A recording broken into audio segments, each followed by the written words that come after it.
Bonjour bien-aimés frères et sœurs, et vous qui aimez le Centre international Espérance et Vie, laissant toutes les personnes découvrent et entrent dans leur destinée en Christ. Nous continuons nos messages sur l'épître aux Hébreux. Et nous rappelons que cette épître a été adressée principalement aux chrétiens d'origine juive qui voulaient retourner au judaïsme. Et donc Dieu a inspiré son serviteur pour leur dire attention, il ne faut pas retourner à ce qui vous avez vomi parce que Jésus-Christ, il est le Fils de Dieu. Il soutient toutes choses par sa parole puissante. Dieu a créé toutes choses par lui. Il est supérieur aux anges.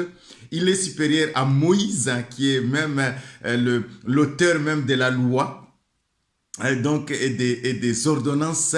Il est supérieur aux prophètes. Il est supérieur aux anges. Donc, on ne peut pas quitter, on ne peut pas régner Jésus, on ne peut pas retourner à autre chose que Jésus-Christ.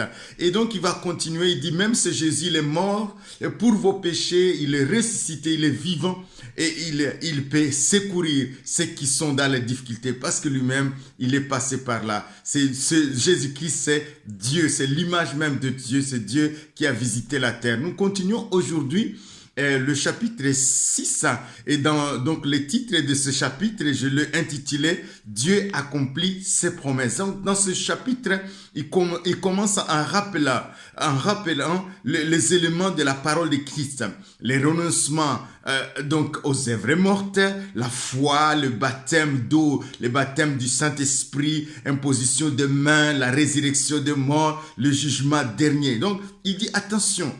Nous devons tendre vers la maturité parce que nous avons goûté au don céleste. Nous avons eu part au Saint-Esprit. Nous avons goûté aussi à la puissance de siècles à venir. Nous avons des dons spirituels. Nous avons la vie de Christ en nous. Nous marchons par la foi, mais nous expérimentons, nous goûtons à la présence de Dieu. Nous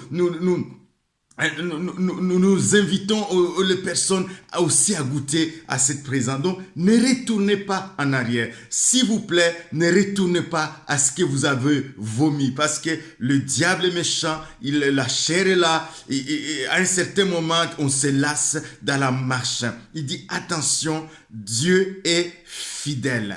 Dieu est fidèle. Et il n'est pas injuste pour oublier. Dieu n'est pas injuste pour oublier ton travail. Il n'est pas injuste pour oublier l'amour que tu portes pour son nom. Il n'est pas injuste. Tu as servi Dieu, tu sers Dieu. Dieu ne t'a pas oublié. Dieu n'est pas, il dit, c'est extraordinaire, c'est le verset 10. Il dit, Dieu n'est pas injuste pour oublier votre travail. Il n'est pas injuste. Dieu se rappelle, se souvient. Dieu connaît et il agit. Amen. Donc, conservez votre pleine espérance. Dieu n'est pas injuste. Conservez votre pleine espérance. Marchez par la foi et persévérez à l'exemple d'Abraham. Persévérez à l'exemple d'Abraham. Et donc, il va parler d'Abraham en disant, or, les hommes, il dit au verset 15, c'est ainsi qu'Abraham, ayant persévéré, obtint l'effet de la promesse. Or, les hommes jurent par celui qui est plus grand qu'eux, et le serment est une garantie qui met fin à tout à leur différence. C'est pourquoi Dieu, voulant montrer avec plus d'évidence aux héritiers de la promesse l'immutabilité de sa résolution, intervint par un serment, afin que par deux choses immuables qui ne peuvent changer, dans lesquelles il est impossible que Dieu mente, nous trouvions un puissant encouragement, nous dont le seul refuge a été de saisir l'espérance qui nous était proposée. Il est impossible que Dieu mente. Dieu est fidèle. Dieu fait ce qu'il dit. Dieu dit ce qu'il fait. Il fait ce qu'il dit. Même si la promesse tarde, attends-la, dit la Bible. Sache que le Dieu que nous servons, il est fidèle. Il n'est pas injuste pour oublier ton travail, pour oublier l'amour que tu portes pour son nom. Et ici on donne l'exemple d'Abraham. Effectivement, nous savons que Dieu a accompli sa promesse. Ça a tardé, ça a fait 20 ans, 24 ans. Et Abraham a eu la promesse d'Isaac. Il dit, nous aussi, nous pouvons saisir l'espérance qui nous est proposée. Parce que pour nous, notre espérance, non seulement ne trompe point, parce que l'amour de Dieu est répandu dans nos cœurs par le Saint-Esprit, mais notre espérance aussi, c'est Christ qui est à la droite de Dieu.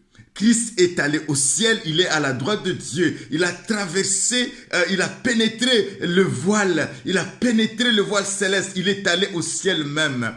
Il est notre précurseur.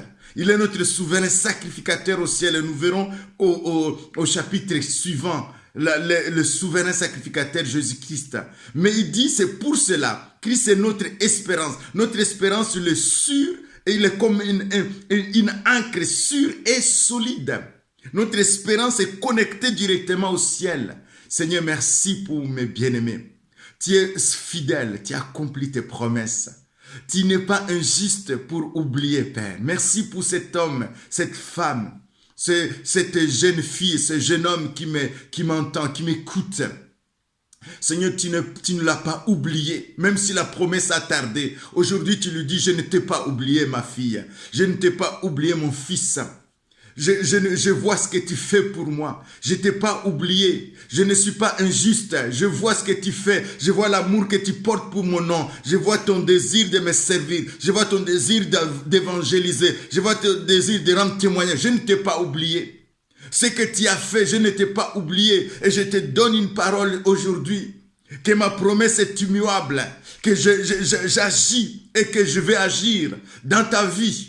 Je vais te guérir, je vais te libérer de cette addiction. Je vais te sauver. Je ne suis pas injuste. Je ne suis pas injuste, je suis fidèle.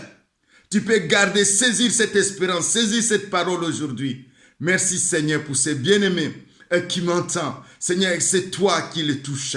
C'est toi par ton Esprit Saint. Merci Père, au nom de Jésus. Bien-aimés, soyez bénis et à bientôt.